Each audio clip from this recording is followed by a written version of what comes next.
how do we make sure employees are engaged? Some strategies I will be sharing with you. First of all, is know what your people really need. So I would say, it's good to open the HR textbook or read articles on Forbes or Harvard Business, or McKinsey and Gallup Steel. What your employees really need, what your people really need, you need to learn from them, not the textbooks, not the articles. All these datas are the data that you see from McKinsey, Gallup, or anywhere.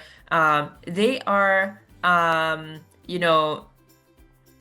some results and insights what most organizations are going through. But when you're trying to tailor your specific strategies for your people, it is really important to get their voice. So yes, I really strongly encourage that you run the PAL survey. It doesn't have to be long questionnaire. I think with Thrive Sparrow's tools, you get a selection of questions, a list of questions. You want to consult the Thrive Sparrow consultants on what are the questions that you can measure and ask your employees to get their voice, and also a deep understanding of the current state just by observing the people, the environment, the performance. You also know can have shape the hypotheses for what you want to measure, what you want to ask in your surveys, your engagement surveys or the PAL surveys, or even your focus group sessions with your team. So get to know what they really need. And then always, first of all, and this is basic, is, provide them with the basic needs, right? So you don't have to ask, especially now we're working digitally, remotely, hybrid, globally distributed workplaces. The very first foundation for engagement is simple but often overlooked. Equip people with what they need to be productive. Before we talk about motivation, loyalty, or discretionary effort, employees need to feel confident that they have the tools, the resources, the systems, and human support to actually do their jobs. If that foundation is shaky, no amount of culture building or engagement initiatives will stick. So what does this look like in real terms?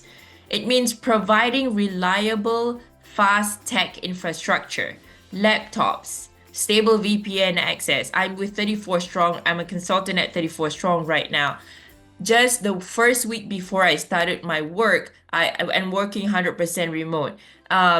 First week before I started my first day at work, I received my laptop. I received the internet payment, so I can fix a strong internet. The Wi-Fi. I receive all the swags as well from the organization, right? And so I can take that 1 week to really have myself set up, so I can start my job in 1 week. So that's very important. Some people need dual monitors if they're doing data crunching.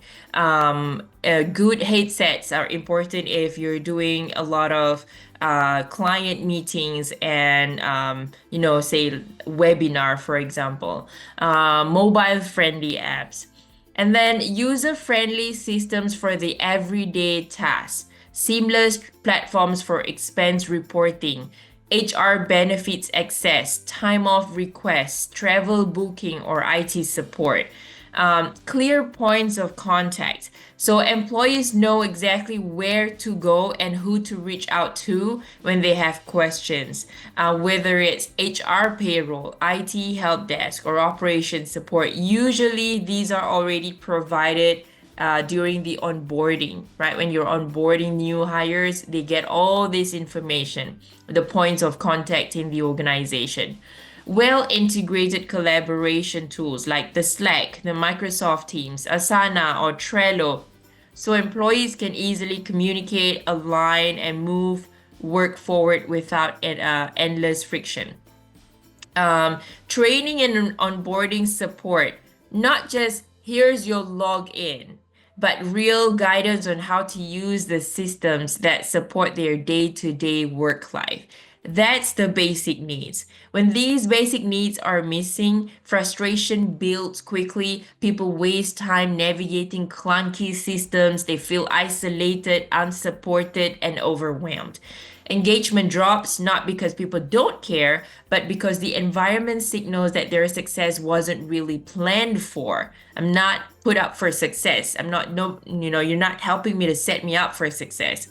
Now, on the flip side, when companies invest in providing a strong operational foundation, even for fully remote teams, employees feel respected, empowered, and set up to win. They spend less time fighting systems and more time creating value. In a remote first world, basic enablement is the new first rule of engagement. You can't expect people to give you their best work if you don't first give them the best tools, systems, and access to support. Now, moving on to the next one, focusing on and prioritizing personal growth. Where do you come in as managers and as an organization to help with the personal growth of individual employees?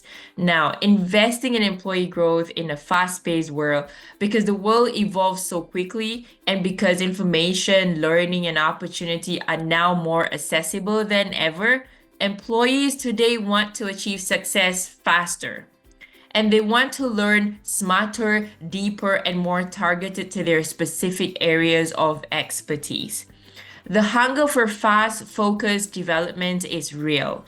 Without consistent challenges, meaningful upskilling, and visible progress, even the most motivated employees start to feel bored, stagnant, and disconnected and quickly disengage. In today's talent market, that disengagement doesn't linger. It triggers action. Employees start looking elsewhere, often quietly, for new ways to feed their personal and professional growth ambitions. Organizations that want to thrive must meet this need head on. But, and it's important to be honest, no organization can give everyone everything they want. There are boundaries, there are budgets, there are operational realities. However, the best organizations understand a deeper truth. It's not about fulfilling every individual wish. It's about building a living, breathing growth culture where employees are encouraged, enabled, and empowered to grow both inside and beyond the organization. Here's how successful organizations and managers are doing it. Create clear ongoing growth conversations. Managers must regularly, not just annually, discuss career goals, skills needed, and learning plans. Growth must be a living conversation. Offer flexible, targeted learning options. Give employees access to certifications, project-based assignments, mentorships, and stretch opportunities aligned to their specific fields and aspirations, not just generic learning modules. Support self-investment. Encourage employees to invest in their own learning journeys, share scholarships, recommend external programs, celebrate self-driven initiatives. Growth should be a shared responsibility, and you can only do this when you have your one-on-ones with them. Expand growth beyond technical skills. Help employees develop in broader areas like personal finance, resilience, and well-being, areas that strengthen them both personally and professionally. Celebrate visible micro progress. Growth isn't just titles or promotions. Recognize skill mastery, leadership behaviors, knowledge sharing, and risk taking. Small wins fuel long term momentum. So, growth today isn't optional, it's the oxygen that keeps engagement alive. Now we'll move on to the next one, which is the sense of belonging. So creating a workplace where people feel they truly belong, a place that's healthy, not toxic, just like a good home. Because at the end of the day, we spend nearly a third of our lives at work. Our workplace should be a space where we thrive, not just survive. Now, why a healthy workplace matters. A healthy workplace is much like a healthy home. It's not just about having good furniture or fancy perks. It's about the relationships, the trust, the sense of security we feel when we walk through the door. In a healthy home, we feel heard, valued, safe, and supported. The same should be true at work. In contrast, toxic workplaces like toxic homes drain energy, crush creativity, and cause people to disengage or leave. Research shows that when people feel a genuine sense of belonging and psychological safety at work, they're more innovative, more committed, and more productive. So what does psychological safety looks like? Psychological safety means that everyone feels safe to speak up with ideas, but they also feel safe to admit their mistakes. Speak up questions, questions or challenge. People can question or challenge any ideas or with their own opinion without fear of humiliation or punishment. Admit mistakes or even ask for help. People feel safe to be authentic, showing up as who they are without masking their identity. It's about building a culture where vulnerability is seen as strength, not weakness.